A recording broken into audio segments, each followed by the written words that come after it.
नमस्कार दोस्तों, मेरा नाम राहुल लोधवाल है और स्वागत है आपका एक और नए इंटरव्यू वीडियो में। साथियों, नवरात्रि का पावन पर्व शुरू हो चुका है, जिसे लेकर उत्साह शहर ही नहीं पूरे देश में देखते ही बनता है। साथियों, नवरात्रि से जुड़े हुए कुछ प्रश्न आज मेरे पास है, जिनका जवाब देने के लिए हमारे साथ मौजूद है पंडित अतुल मिश्रा जी। तो आइए मिलते हैं और जानते हैं हमारे प्रश्नों के जवाब। पंडित जी, स्वागत है आपका। जी राहुल जी, बहुत बहुत धन्यवाद। पंडित जी, मेरा पहला प्रश्न आपसे रहेगा कि ऐसा क्यों है कि नवरात्रि का जो पावन पर्व है वो 9 दिन ही मनाया जाता है? देखिए राहुल जी, पौराणिक जो कथाएं हैं ग्रंथों में तो अनेक कथाएं आती हैं, लेकिन उसमें जो कथाएं आती हैं, महिषासुर नाम का एक दैत्य था। उसको एक वर ब्रह्मा जी के द्वारा प्राप्त हुआ था कि वह अजय अमर है, उसे कोई नहीं मार सकता। उसी समय देवताओं को स्वाभाविक है, किसी को जब शक्ति प्राप्त होती है तो वो अपने से जो और लोग हैं उनको सताने ही लगता है। ये अनादिकाल से ही चला आ रहा, राक्षसों का काम ही यही था। परंतु उसमें जब देवताओं को उसने परेशान करना प्रारंभ किया तो ब्रह्मा एवं विष्णु और महेश जी के पास सभी देवता जाकर के प्रार्थना निवेदन किया कि प्रभु, आपने इसको वरदान तो दिया, पर यह हम लोगों को बहुत परेशान करता है। फिर उसी समय ब्रह्मा विष्णु एवं महेश ने एक शक्ति का आवाहन किया। तो जब शक्ति का आवाहन किया तो वही शक्ति जो माता भगवती है, उन्हीं का प्रादुर्भाव हुआ, वो प्रकट हुई। और उसके बाद उन्होंने महिषासुर नाम के दैत्य को ललकारा, युद्ध के लिए चुनौतियां दी। फिर माता भगवती एवं महिषासुर का युद्ध प्रारंभ हुआ। उसी प्रारंभ में 9 दिवसीय तक माता भगवती का महिषासुर के साथ युद्ध चला। उसी में 9 दिवस देवताओं ने माता भगवती के लिए आराधना प्रार्थना की कि माता को शक्ति ज्यादा से ज्यादा प्रदान हो। तभी से वही प्रथा चली आ रही है और हम आप सभी आज 9 दिवसीय नवरात्रि मनाते हैं माता भगवती के लिए। पंडित जी, ऐसी मान्यताएं हैं और ऐसा मैंने सुना भी है जी कि श्री राम जी ने भी रावण का जब वध किया था जी, तो उन्होंने भी 9 दिन का नवरात्रि का व्रत किया था। बिल्कुल बिल्कुल राहुल जी, ये तो देखिए हम सांसारिक पुरुष तो करते ही हैं।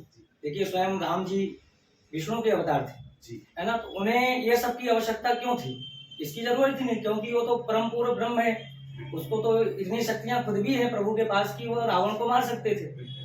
परंतु नारद जी ने भगवान राम जी को इस व्रत के बारे में बताया था कि प्रभु, आप भी ये व्रत माता भगवती का 9 दिवसीय नवरात्रि व्रत करें, इससे आप जरूर अवश्य अजय होंगे और रावण को आप मार सकेंगे। तो भगवान राम ने भी युद्ध जीतने के लिए माता भगवती की आराधना की थी। जी पंडित जी, ऐसा क्यों है कि मृत्यु लोक में मनुष्यों को नवरात्रि का व्रत करना ही चाहिए? जी, देखिए शत्रु तो सभी के होते हैं। जी, इस मृत्यु लोक में भी कोई भी मनुष्य काम क्रोध मद लोभ ईर्षा द्वेष छल कपट से बचा नहीं। सबके अंदर कोई ना कोई कुटिलता भरी हुई है। इसीलिए जो पावन पर्व आते हैं 9 दिवसीय, जैसे कि नवरात्रि, इसी में हम माता भगवती की 9 दिन आराधना करते हैं और माता भगवती से हम सभी मृत्यु लोक के प्राणी प्रार्थना करते हैं कि माता भगवती की कृपा से हमारे जो अंदर ईर्षा द्वेष छल कपट है ना, मद मोह ईर्षा द्वेष ये सब भरे हुए हैं हमारे कई प्रकार के शरीर के अंदर, जो शत्रु हैं इनका विनाश हो। इसीलिए माता भगवती की हम सभी आराधना करते हैं।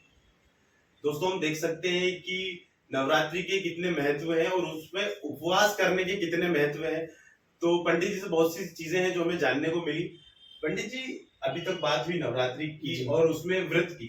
अब बात करते हैं नवरात्रि में। हम देखते हैं पंडित जी की शहर ही नहीं पूरे देश में बड़े बड़े पंडाल लगाए जा रहे हैं, जिसमें हजारों की संख्या में युवक युवतियां गरबे करते हैं। तो इस पे आपके क्या विचार है? आप इसे किस तरह से देखते हैं? देखिए, ये तो जो 9 दिवसीय उत्सव आता है, ये तो एक हिंदू भारतवर्ष के लिए बड़े ही गौरव का विषय है, जिसमें हम आप सभी माताएं बहनें हमारी सभी बड़े धूमधाम से मनाती हैं। पर हमारा निवेदन आग्रह यही है कि जहाँ भी गरबे में जिस भी पंडाल में हम जाएं या हमारी माताएं बहनें जाएं, एक अनुशासन है ना, अनुशासन व्यक्ति को महान बनाती है। तो हर व्यक्ति को, चाहे वो मेरी माता हो या मेरी बहन हो है ना, या भारतवासी कोई भी हो, उसे एक अनुशासन में ही उस पंडाल में जाना चाहिए।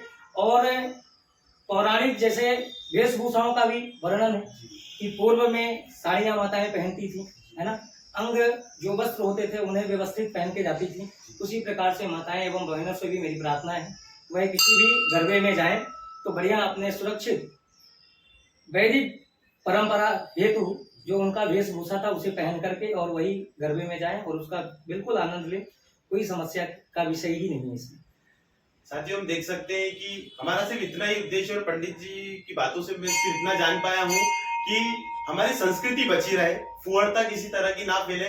बाकी ये त्योहार एक उत्साह का त्योहार है, हम सभी मिलकर बनाए। पंडित जी, मेरा अंतिम प्रश्न आपसे रहेगा कि जैसा कि हम सभी देख रहे हैं कि इस दौड़ती भागती दुनिया में बहुत कम समय लोगों के पास बचा है, जी। तो ऐसा क्या संदेश आप हमारे लोगों को देना चाहेंगे जिसमें वो कम समय में भी माँ की आराधना कर सके? बिल्कुल। राहुल जी, देखिए, सबसे बड़ी बात है तपस्या। मनुष्य दुनिया में हर कार्य कर सकता है, परंतु भगवान का भजन बड़ा मुश्किल है। जी। वो हर व्यक्ति से है, कोई भी हो, है ना। पर यही सबसे बड़ी बात है कि माता भगवती एवं ऐसे हमारे धर्मों में त्योहार आते रहते हैं जिनसे हर व्यक्ति को यह याद रहता है कि हमारे देवी देवता कौन है, क्या है ना, उनकी शक्तियां क्या है, हमें धर्म एवं ग्रंथों से भी प्राप्त होती है। तो जैसे माता भगवती की आपने पूछा कि कम समय में उन्हें अच्छी शक्ति की प्राप्त हो जाए, उनके ऊपर भगवती एवं देवी देवताओं की कृपा बनी रहे। जी। तो देखिए, कुछ मंत्र भी हैं जिसे अगर जिनके पास समय नहीं है वह समय निकाल करके कभी चलते फिरते या माता भगवती के समय मिले तो मंदिर में जा करके 5 मिनट 10 मिनट, है ना, सच्चे मन एवं श्रद्धा के साथ बैठ करके माता भगवती का मंत्रों का जाप करें।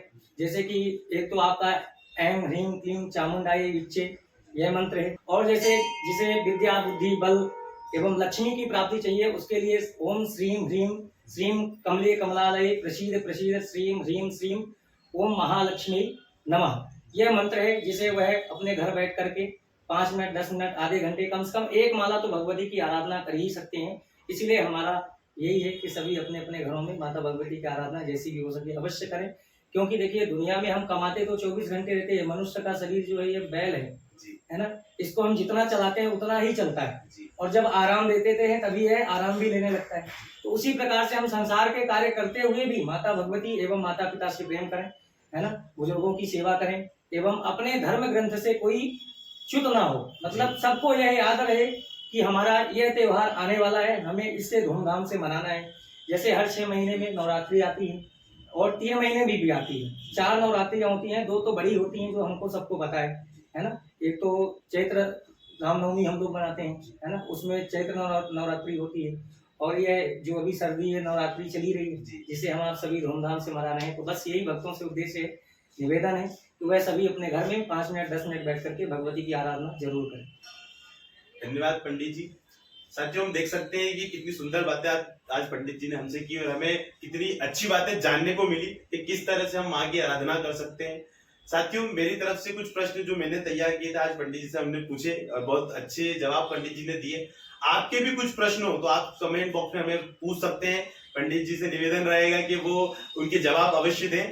तो साथियों, पंडित जी की किसी बात से यदि आप रिलेट कर पाए हो तो कमेंट बॉक्स में जरूर बताइएगा। आज की वीडियो में इतना ही। वीडियो को लाइक कीजिएगा, चैनल को सब्सक्राइब कीजिएगा। धन्यवाद। धन्यवाद पंडित जी। जी बिल्कुल, धन्यवाद। जय श्री राम।